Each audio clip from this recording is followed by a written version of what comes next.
আমি প্রবাসী বহু লোকরে বলছি, বুকে জড়াইয়া বেটা এমন বিদেশ কইরো না। 16 বছর তুমি বেটা কষ্ট করে বিদেশ করো, তোমার একটা একটা ঘাম একটা একটা টাকার মধ্যে, রিয়ালের মধ্যে বেটা তার ঘামে ভিজা, তার কষ্টে ভিজা, তার কলিজাটা পানি করে ফেলছে। আজকে 18 বছরে 20 বছর বিদেশে থাকে, একবেলা খানা দেই না কেউ নাই, এক গ্লাস পানি আগায় দেওয়ার মতো কেউ নাই, একটা জামা ধুইয়া দেওয়ার মতো কেউ নাই, একটা ভালোবাসবে একটা বিবি নাই, বাচ্চা নাই, কেউ নাই।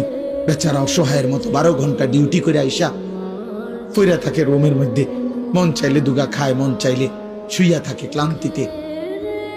আবার ডিউটি টাইম হয়ে যায়, কে খাইবো কে রাঁধবো?